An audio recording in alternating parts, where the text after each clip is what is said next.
Basketball Association news. K-Dub is on the line with us. What's up, brother? What's good? What's good? What's good? Nah, we How good. y'all doing in there? You making dinner again? Sound like I heard you in the kitchen. Nah, man, nah. We not making dinner tonight. I'm straight on the leftovers tonight. Okay, I know, because sometimes you call in and you doing all kinds of house cleaning and cooking dinner. I'm taking notes. Hey man, I'm a domestic dude. You know what I'm saying? I'm a domestic dude. Hey, yo, what's that brother that be doing the cooking on the Food Network? The muscular dude. Oh, the big dude. Ain't nothing like G. Garvin. G. Garvin. No, G. Garvin. No, it's another brother. It's not G. Garvin? Yeah, it's another brother. It ain't G. Garvin. Wow. There's another brother. Seriously. I don't know no other brother unless it's I don't know. You got me on that unless you got some extra cable channels that we don't know about. Yeah, look at the Food Network. Well, I mean, it's called Banks over here. Yeah, K-Dub, ain't no telling what he gonna have, bro. For real, ain't no telling. But listen, K-Dub, we not gonna waste no time. We gonna get right to it. On Sunday, the New York Knickerbockers played a game in Boston against the Boston Celtics. Rajon Rondo had I don't even want to say a career year. He had one of the greatest statistical games in the history of the National Basketball Association. Only two players in the history of the game matched the numbers that he had. What you got to tell me about Rajon Rondo? Yo, what do I need to tell you that you didn't already see? You know what I'm saying? He was a beast. It was real ironic that he had that type of game the same week as they were talking about trading him. I don't know if that was just him going out there proving to Boston, like, look, I'm an asset to the team, or whether or not it was just that challenge against going against the Eastern Conference rival and the whole Jeremy Lin hype. It could be a combination of all of that, but he went out there and had one of the better games in NBA history. From what I understand, that's the first time that a non-post player has, other than Magic, has put up, those types of numbers. I mean, that's to be honest with you, man, that's video game. That's video game status right there. I don't have the numbers right in front of me, but from what I remember, he had at least 17 points, rebounds, and assists. 17 at least for each three. As a point guard, first of all, a point guard with 17 assists is insane. It's insane. And the only two players in the history of the National Basketball Association who had at least 17, 17, and 17 were Wilt Chamberlain, and the big O Oscar Robertson. K-Dub. It was a exactly. It was a historic. We were talking about Wilt last week with the 100-point game. Yeah. For Rondo to go. I mean, yo, man, that's special, man. That's special status right there. You mentioned. I don't know. Could that be the game that keeps him in Boston? Well, you alluded to briefly about Rajon Rondo being on the trade block, and those rumors have been all over the National Basketball Association for the last week or so. But Danny Ainge, the general manager for the Boston Celtics, came out and said that it was unfounded. Who do you believe? You believe in, Stephen A. Smith and Chris Broussard, or you believe in Danny Ainge? Just your personal opinion on this one. My personal opinion is that I don't believe it either way. I don't lean to either side heavily because of the fact that we all know that it's a business. I bet you if the right situation comes along between now and next Thursday, Rajon Rondo could go. You think about those stories that I heard one time.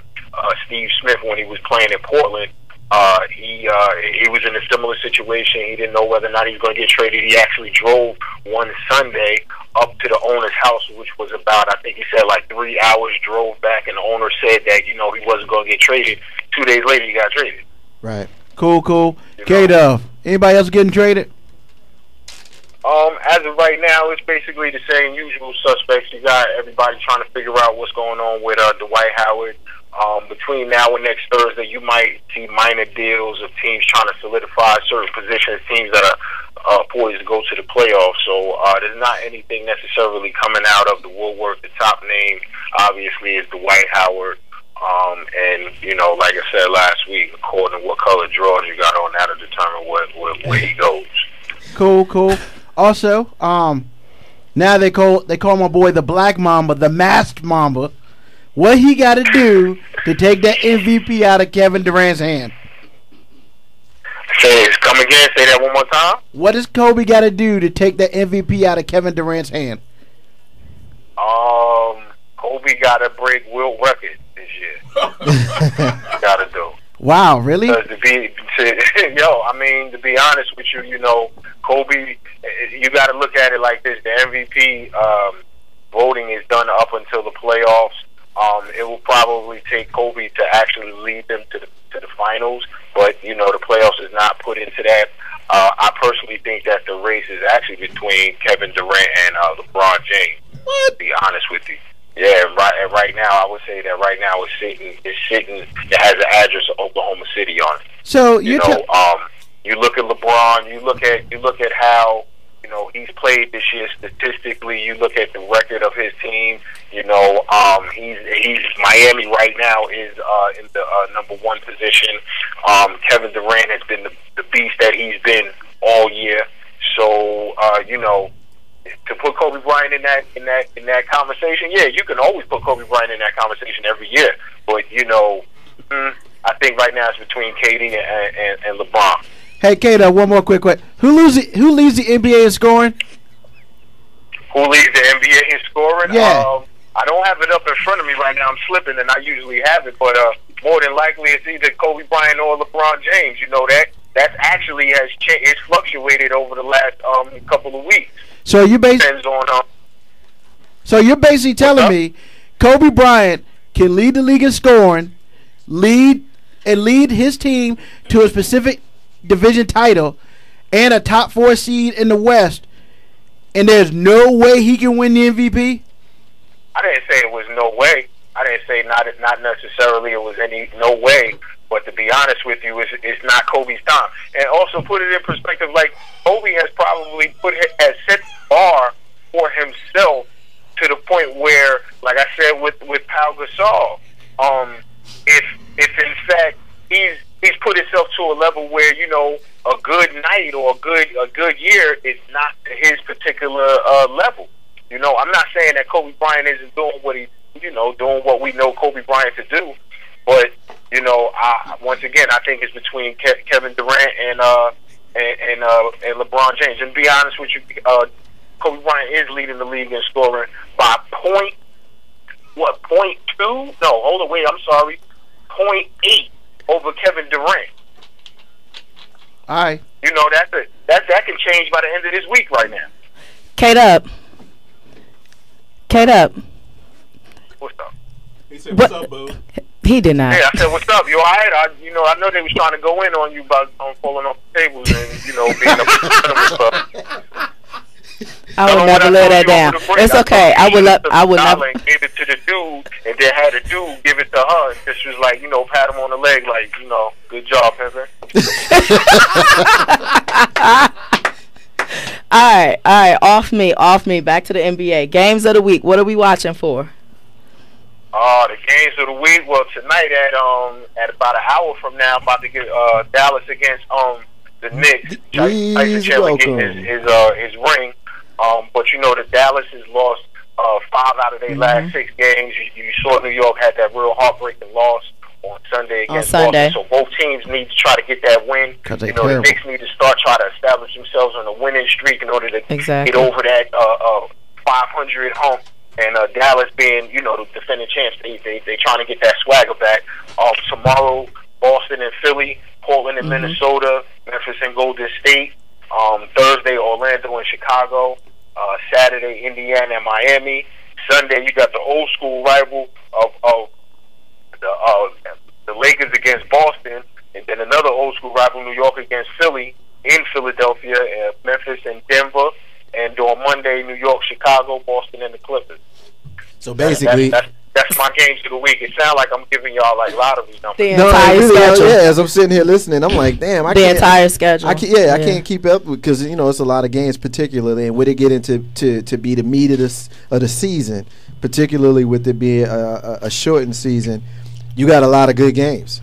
You got a whole lot of good games, particularly with them being lifetime rival type games. You got Philly playing against the New York Knickerbockers in Philadelphia. That's one that I'm looking forward to because, as we know, the Knicks right now sit in the 8th spot in the Eastern Conference, and they would have a difficult time playing against the Miami Heat or the Chicago Bulls if they would have matched up with them in the playoffs. So A lot of folks believe that the path for the Knicks to the playoffs is to either make up 4 games and make it to the 6th spot and supplant the Atlanta Hawks, or make up 3.5 games in their own division and supplant the Philadelphia 76ers.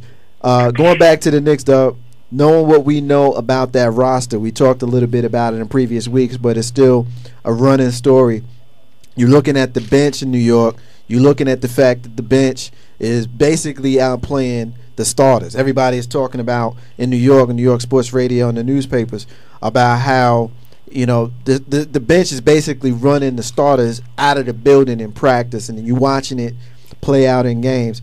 When you look at Baron Davis, 2012 Baron Davis, how do you feel his minutes are going to be managed as we go further through the season? Because if you watch his numbers, his minutes appear to be going up, and Jeremy Lin's appear to be coming down. What are you seeing here? To be honest with you, this is my opinion. I think by the time that we get toward the end of the season, their minutes will probably be split down the middle. You know, with Baron Davis, if you really watching it, he's not looking for his shot. He's trying to basically set the plate for everybody else, almost to a fault. That's where he gets a lot of his turnovers, is that he's actually trying to, you know, set the table for a lot of cats. And on that particular Knicks team, that's really, he doesn't need to try to come in there and get you 20 points or anything like that. He's setting the table for a lot of cats, and I think that what will happen is that his minutes will start to go up. Jeremy Lin will start to come down, and